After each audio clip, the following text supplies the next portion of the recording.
Ja, må sette den i gir. Inn med kløtsjen mer. Ja. Må gi gass. Nei, må fyre den i gang igjen.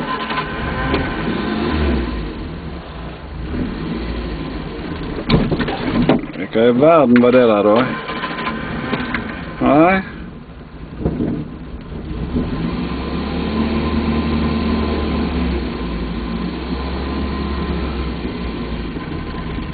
Her har vi den, ser du. Og så hiver du den i andre giret. Derfor 5,5 år. Kjører vi og koser oss her. Hallo, Brikkel! Ja, må du bare se hvor du kjører, du.